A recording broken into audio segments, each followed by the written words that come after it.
Guys, before we get into this video, please like and subscribe. It really helps the channel. Enjoy. Back to the video.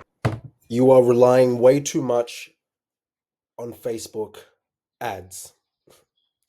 You need to use SEO to get conversions for your e-commerce store. Here's how you do it. So most people, when it comes to e-com, I've got people in my network that do 20, 30K a day US with e-com, and they're under 25 years old. Paid ads is great. Paid ads is important. It's essential. It's how you're going to scale from essentially zero, in many cases, to $500,000, $1 million a month with e-com. Fair. But like there was a recent presidential election, how many people struggled with meta ads because of all the bidding on the platform going to Kamala and Trump? How many people are aware of the targeting changes and the pixel changes and the conversion and the but the new updates with Facebook coming in the next 2 months in January and February, where it's going to be harder to track conversions and leads, not just in e-com, but also in service-based industries. If you don't know what I'm talking about,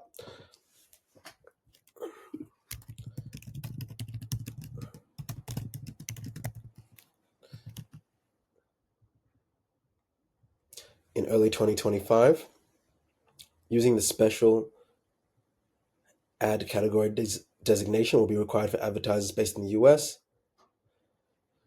or targeting audiences in the United States running financial products and services campaign. Ads may be rejected if the advertiser does not choose an appropriate category. There's a lot of people that have discussed what's going to be happening, and there's a lot more. So there'll be further restrictions on the kinds of conversion ads you can run, and I'm not going to make this video about that because that's not what it's about. There are people that have gone into more depth than I on this topic that are spending millions a month in their business managers on Facebook ads that will be more informed than I. But essentially what I'm saying is, with Facebook, something could happen today. And if you're only relying on paid ads, your business is screwed. But with SEO, if you're searchable on a variety of search engines, Google, Bing, Safari, for your product, I'm not even just talking about Google, but if you're searchable for a variety of keywords and you're ranking and your pages are indexed correctly, then you're bulletproofing your business. So let's talk about a few frameworks. Why e-commerce SEO matters. For high revenue stores, SEO does more than attract visitors. It optimizes your profitability by increasing organic traffic and reducing reliance on paid ads. Here's why advanced SEO is critical for e-commerce business owners. Optimized product pages generate consistent conversion-ready traffic. Category-driven optimization scales organic revenue efficiently across product ranges. Technical enhancements future-proof your site against algorithm changes. 70% of e-commerce clicks go to organic results over paid ads. I'll repeat that. 70% of clicks in e-com go to organic results over paid ads. Let's maximize your share of this organic pie. So there's 5 points in this checklist. Many of you guys are already doing most of these, but you could be focusing more on some of them.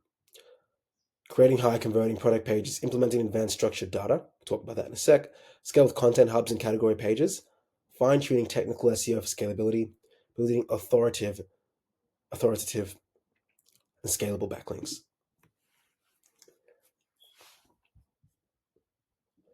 So when it comes to converting product pages, you want to prioritize keyword segmentation. So I'm assuming a lot of you guys know what the difference is between short-term or short tail and long tail keywords. Short tail is like 1 or 2 words. In this situation, it might be office chair. But a long tail keyword that matches buyer intent could be best ergonomic office chair for tall people. You can use tools like Ahrefs or Ubersuggest for deep keyword analysis here. UGC. Many of you guys in e-com are familiar with UGC. You want to enable reviews and Q&A sections, question and answer sections, to increase relevance and engagement. Schema markup for reviews enhances rich snippets. So when people are hovering for an answer, on this topic.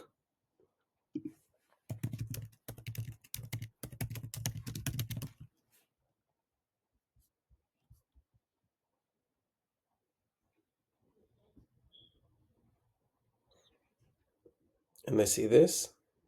We have the right chair for every use case, from hard-wearing task chairs to the super ergonomic executive chairs, bespoke gaming chairs, etc.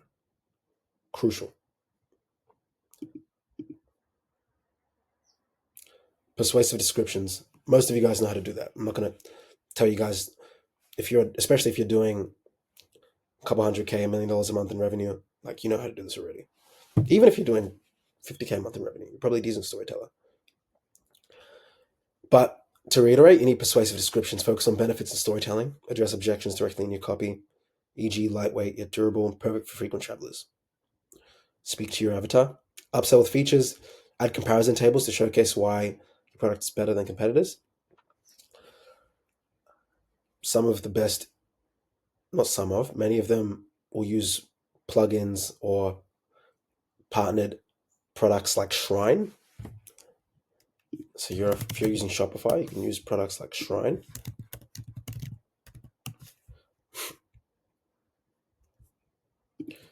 They have great formats for e-commerce stores.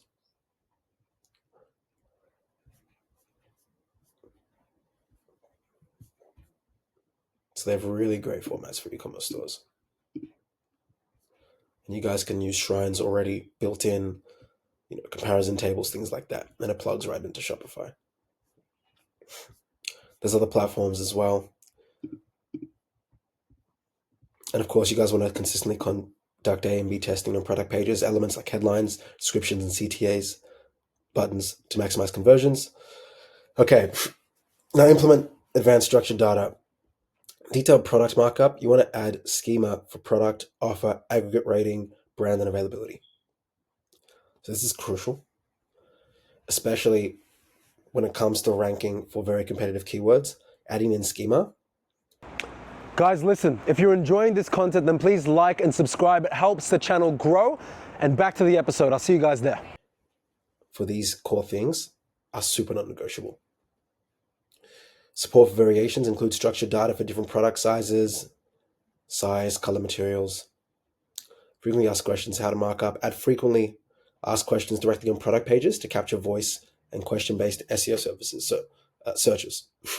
So if I go to an ecom page, if I go to this page, for example,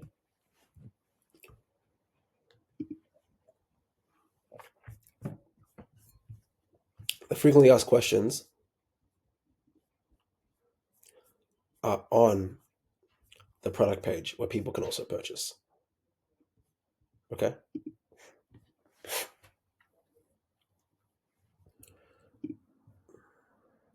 You want to use breadcrumb markup to improve navigation and enhance SERP. So that's SERP, okay? Appearance. So SERP is essentially search engine ranking. So for those that don't know what SERP is,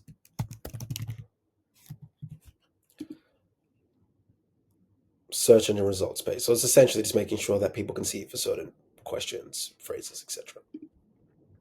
Again, many of you guys are probably familiar with SERP already. And of course, you can use Google Console, Rich Results Test. That's a great one. Rich Results Test tool is a great tool to use.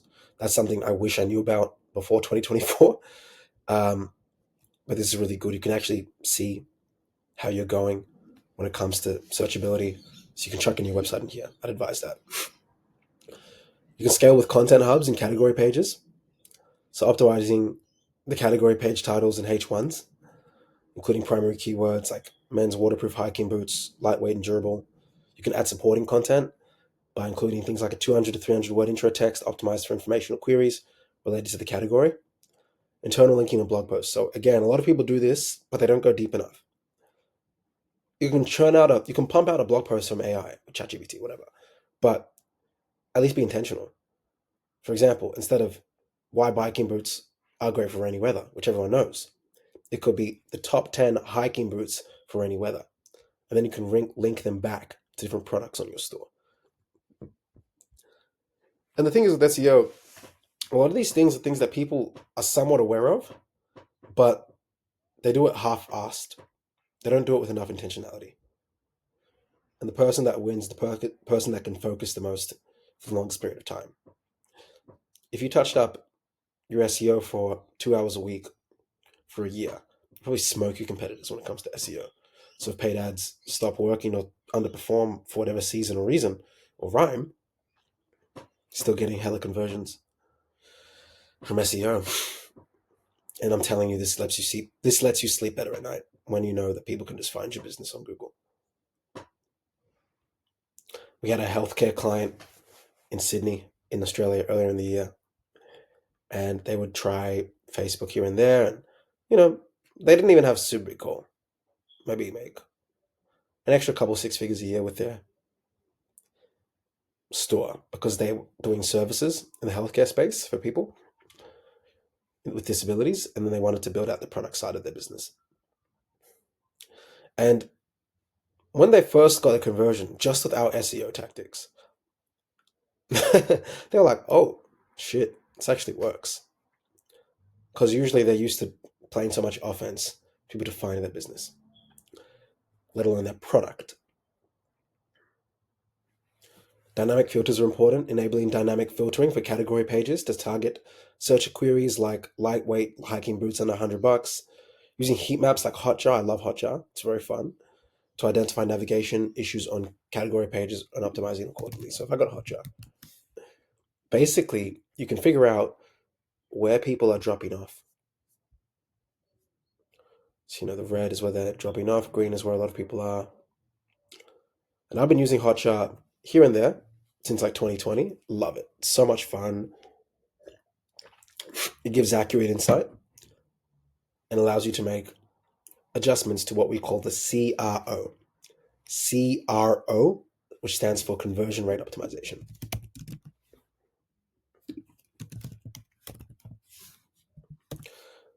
And don't feel overwhelmed. I know it's a lot of terms here we're talking about.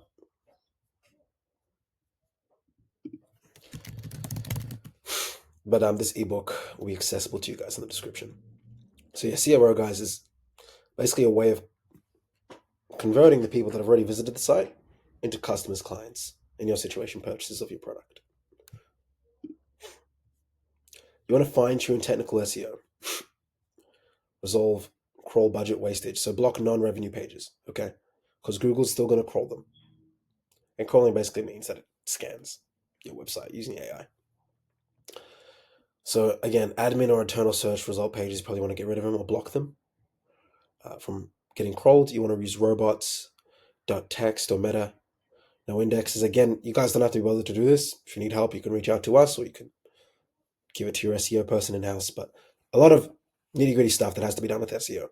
That's why it's usually more expensive than people think. But once it starts working, it's usually way more valuable than people could imagine. You want to page intent large categories. So again, use relevant. So you're not going to, this is me being a geek here, but I'm just giving you guys the game. Speed. So that basically you want to improve crawlability using embedded commands into your website.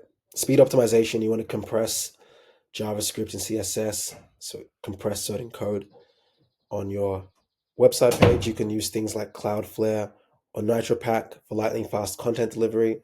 Make sure that your site loads fast. When there's a lot of content on it, you want to optimize images with Kraken or Short Pixel. So these again are both tools that can optimize your content, your images in particular.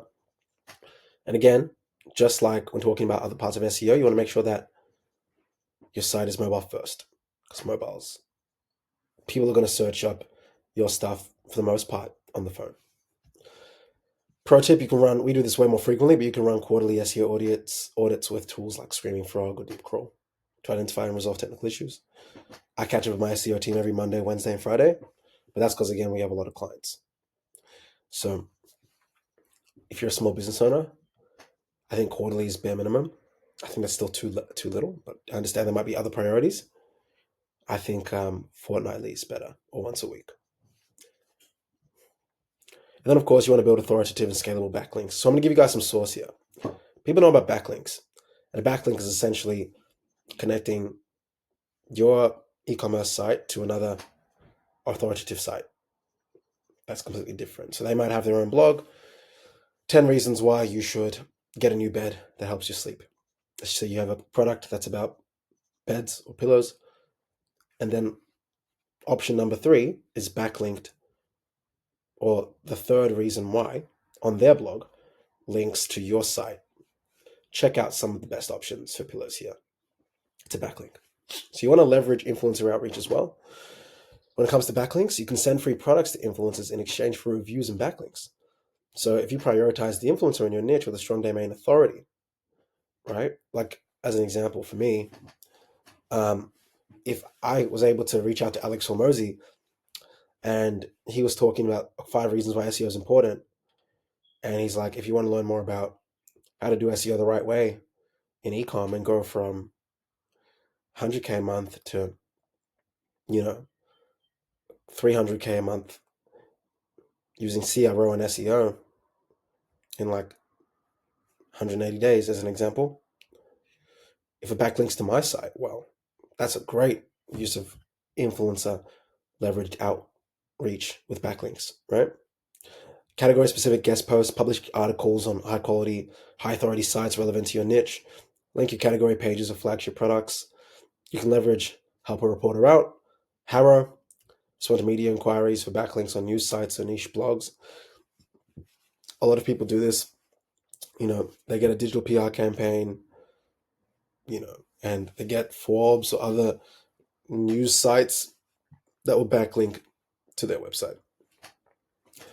And you can also use, shareable content, 24 e-commerce trends reports. Again, kind of like what I'm doing. You guys are going to click on this blog in the description if you want to use it, pass it to your team. And there'll be opportunities to go back to our landing pages about SEO. And of course, you can track backlink performance using things like Ahrefs or Majestic SEO, and disavow toxic links regularly. We actually had a client that was in a science field. I had a demo with him last Friday or a couple of days ago before Christmas, and his site was linking to like pornographic sites, but they have like a really high revenue. Like one client to them might be worth like 50 to like 200 grand a year estimate. So for them to get linked to those pornographic sites is terrible. That's a super toxic backlink. And they probably didn't even know that they were being attached to such website. And that's another reason why SEO is really important, because if you're an e-commerce product, you might not even know, but there might be links to your page, which might be affecting your conversion with paid traffic and SEO, because you're attached to some terrible website that has nothing to do with your business. There's a few other things. And of course, we have bonus resources here like Hotjar, Screaming Frog, Google Rich Results Test, Ahrefs, some other bits and pieces, scalability. But if you guys got value out of this, comment, like it, share it with a friend. And if you guys want some help with SEO, then you can check the links in the description. Looking forward to serving you guys. As always, think mega. Guys, I hope you've enjoyed that video. If you liked it and you got something from it, or even if you didn't, please like, share, subscribe, and drop a comment. It really helps the algorithm favor this channel. And the more you support us, the more we can give you guys more extreme levels of value throughout 2025 and beyond. Looking forward to the next episode and being able to serve you guys. And as always, think mega. Take care.